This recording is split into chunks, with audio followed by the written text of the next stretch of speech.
Hi friends, welcome back to the channel. If you're new here, my name is Maria. I'm a blogger, a mom who loves books, makeup, um, bags. I like to talk about my favorite things, and hopefully we'll connect with those things that I like to talk about. Recently we've started reading The Psychology of Money, a book by Morgan Housel. I found it very empowering and very, inspiring because it's a lot of the things that we learned about money really has only 1% to do with how we treat money, what we decide on for our financial lives or the financial aspect of our lives. And my favorite chapter so far is chapter 2. Um, it talks about luck and risk. So it also opened my eyes to a few things like, uh, where the state of people where they are in life. Were they born into rich families? Were they born into destitution? Some are born into war, some are born into like a really good economy. So you can't really generalize how you think about money and wealth and just getting opportunities with money, like financial opportunities. You can't really say a generalized kind of uh, detail about every other person because we're all different. Some people are born into families that really like education, and some people don't like education, but they do a lot of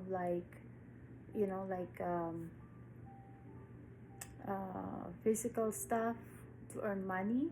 Some people use their education to earn money, but there are very few who are so lucky and blessed enough to make money out of what they love doing.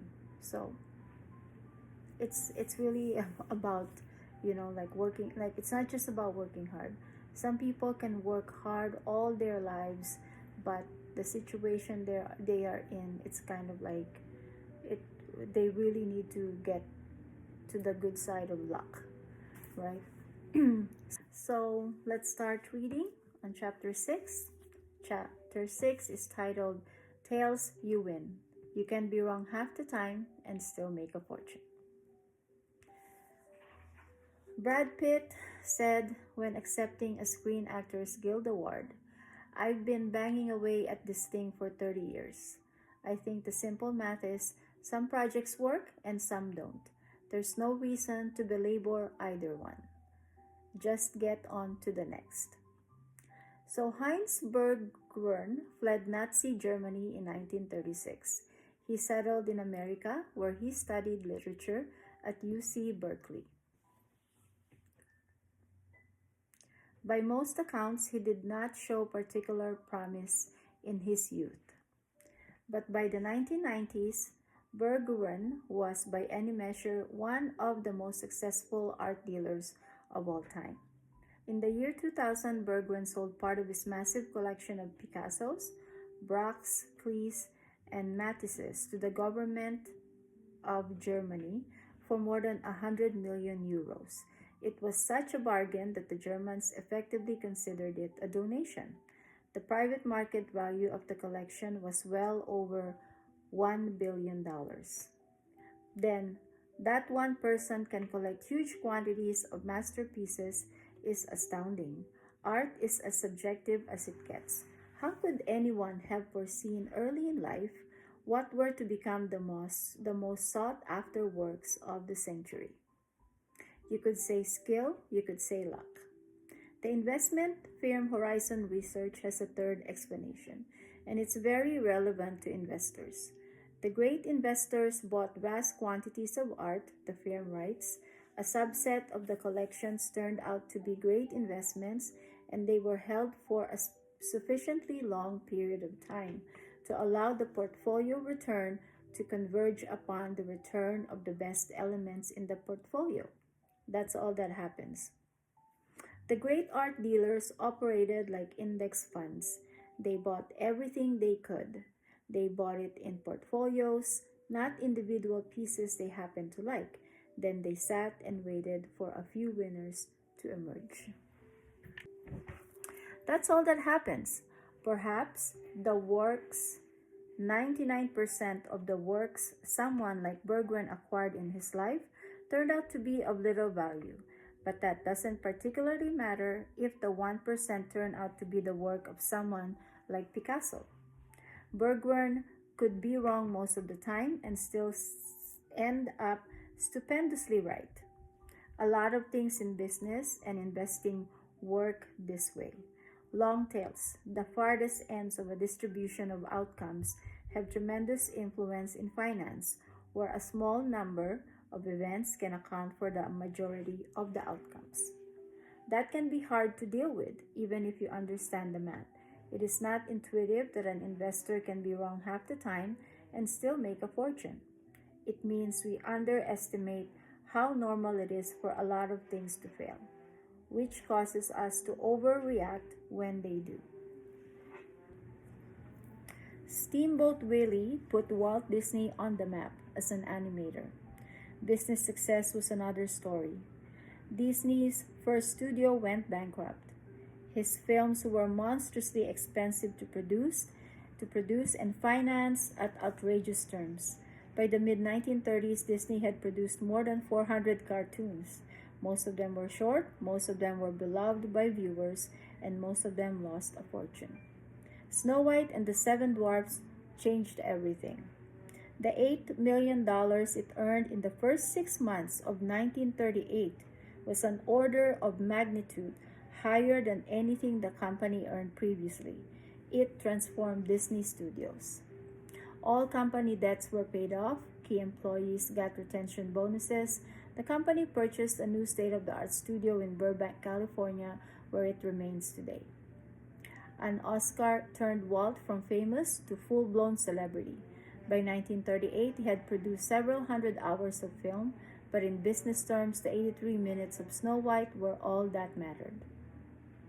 Anything that is huge, profitable, famous, or influential is the result of a tail event, an outlying one in thousands or millions event, and most of our attention goes to things that are huge, profitable, famous, or influential, when most of what we pay attention to is the result of a tail.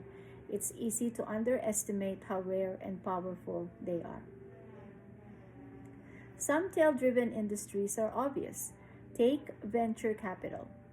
If a venture capital makes 50 investments, they likely expect half of them to fail, 10 to do pretty well, and 1 or 2 to be bonanzas that drive 100% of the fund's returns.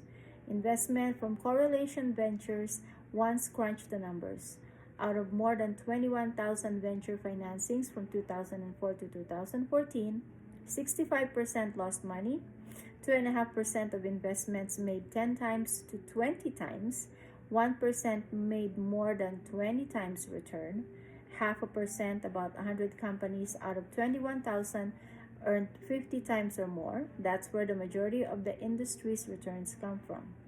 This, you might think, is what makes venture capital so risky, and everyone investing in venture capital knows it's risky. Most startups fail, and the world is only kind enough to allow a few mega successes. If you want safer, predictable, and more stable returns, you invest in large public companies. Or so you might think. Remember, tails drive everything. The distribution of success among large public stocks over time is not much different than it is in venture capital. Most public companies are duds. A few do well, and a handful become extraordinary winners that account for the majority of the stock market's returns.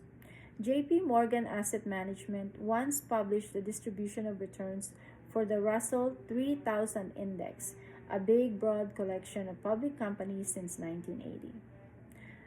40% of all Russell 3000 stock components lost at least 70% of their value and never recovered over this period. Effectively, all of the index's overall returns came from 7% of component companies that outperformed by at least 2 standard deviations. That's a lot of financial terms. That's the kind of thing you'd expect from venture capital, but it's what happened inside a boring, diversified index. This stamping of most public companies spares no industry. More than half of all public technology and telecom companies lost most of their value and never recover. Even among public utilities, the failure rate is more than 1 in 10. So take an example. One of the companies under Russell 3000 is called Carolco, a former member of the Russell 3000 Index. It produced some of the biggest films of the 1980s and the 1990s, including the first 3 Rambo films, Terminator 2, Basic Instinct, and Total Recall. Carolco went public in 1987. It was a huge success, churning out hit after hit. It did $500 million in revenue in 1991, commanding a market cap of $400 million. Big money back then, especially for a film studio. And then it failed. The blockbusters stopped, a few big budget projects flopped, and by mid-1990s, Carolco was history. It went bankrupt in 1996. Stock goes to zero. Have a nice day. A catastrophic loss, and one that 4 in 10 public companies experience over time. Carolco's story is not worth telling because it's unique, because it's common. Here's the most important part of this story. The Russell 3000 has increased more than 73-fold since 1980. That is a spectacular return, and that is success. 40% of companies in the index were effectively failures, but the 7% of components that performed extremely well were more than enough to offset the duds. Just like Heinz Berggruen with Microsoft and Walmart instead of Picasso and Matisse. Not only do a few companies account for most of the market's return, but within those companies are even more tail events. In 2017, Amazon drove 6% of the S&P's 500's returns. The Amazon's growth is almost entirely due to Prime and Amazon Web Services, which itself are tail events in a company that has experimented with hundreds of products, from the Fire Phone to travel agencies. Apple was responsible for almost 7% of the index's returns in 2017, and it is driven overwhelmingly by the iPhone, which in the world of tech products is as staley as tails get. And who's working at these companies? Google's hiring acceptance rate is 0.2%, Facebook's is 0.1%, Apple's is about 2%. So the people working on these tail projects that drive tail returns have tail careers. The idea that a few things account for most results is not just true for companies in your investment portfolio. It's also an important part of your own behavior as an investor. Napoleon's definition of military genius was the man who can do the average thing when all those around him are going crazy. It's the same in investing. Most financial advice is about today. What should you do right now, and what stocks look like good buys today? But most of the time, today is not that important. Over the course of our lifetime as an investor, the decisions that you make today or tomorrow or next week will not matter nearly as much as what you do during the smaller number of days, like 1% of the time or less, when everyone else around you is going crazy. But maybe investing during a recession is too scary. So perhaps you invest your $1 in the stock market when the economy is not in recession. Sell everything when it's in a recession and save your monthly dollar in cash. And invest everything back into the stock market when the recession ends. We'll call this Investor Jim. Or perhaps it takes a few months of a recession to scare you out, and then it takes a while to regain confidence before you get back in the market. You invest $1 in stocks when there's no recession, sell 6 months after a recession begins, and invest back in 6 months after a recession ends. We'll call you Tom. How much money would these three investors end up with over time? Sue ends up with $435,551. Jim has $257,386, and Tom $234,476. And Sue wins by a mile. There were 1,428 months between 1900 and the year 2019. Just over 300 of them were during a recession. So by keeping her cool during this, just 22% of the time the economy was in for a near recession, Sue ends up with the most 3/4 more money than Jim or Tom. To give a more recent example, have you behaved as an investor during a few months in late 2008 and early 2009? Will likely have more impact on your lifetime returns than everything you did from 2000 to 2008. There is the old pilot quip that their jobs are hours and hours of boredom punctuated by moments of sheer terror. It's the same in investing. Your success as an investor will be determined by how you respond to punctuated moments of terror, not the years spent on cruise control. A good definition of an investing genius is the man or woman who can do the average thing when all those around them are going crazy. Tails drive everything. So, chapter 6, very interesting. Tails you win. So, it actually explores how a small number of events, sometimes unforeseen, can significantly impact financial outcomes, either positively or negatively. Right? So, tail events demonstrate that while luck and risk, my favorite chapter, play a significant role in wealth accumulation, they are often intertwined with skill and decision making.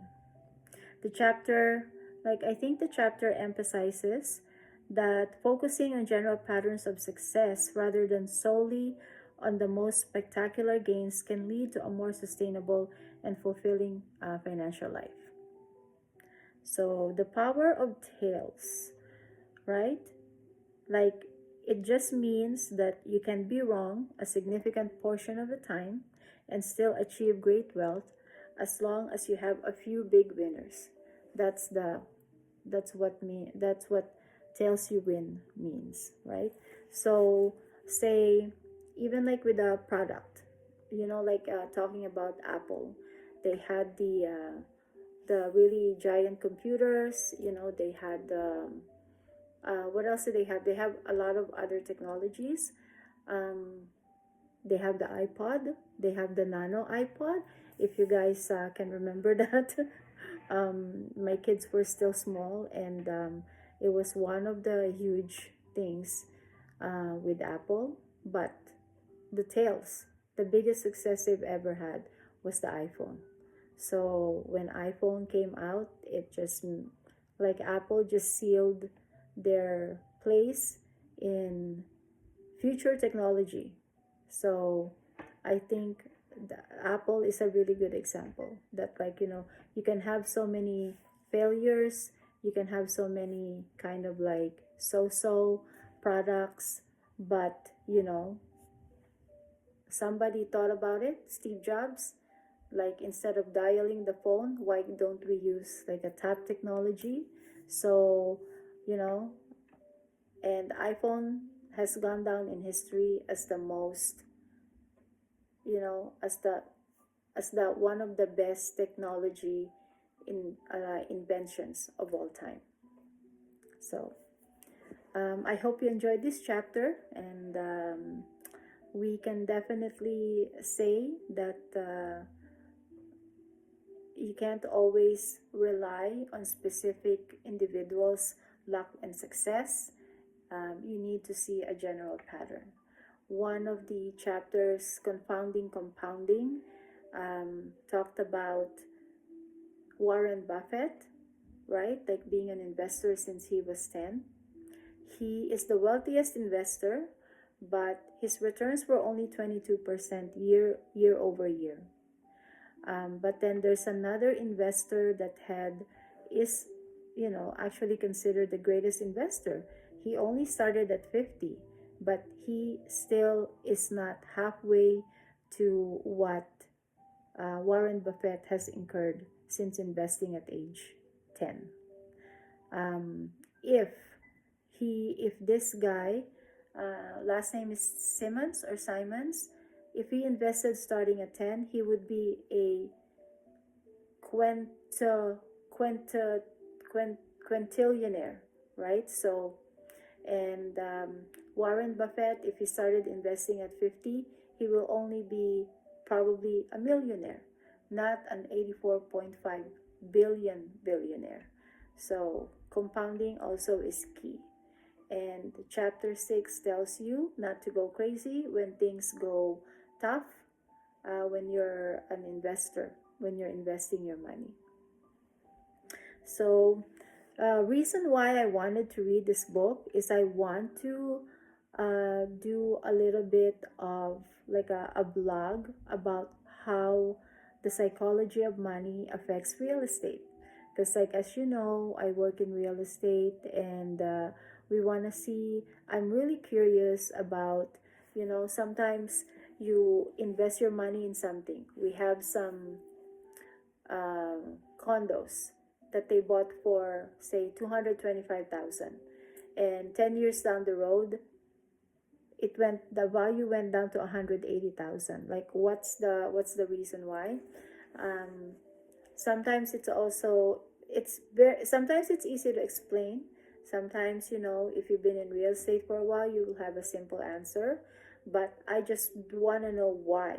You'll say, oh, because the building is old, or something like that, or management is not good, or the building owes so much.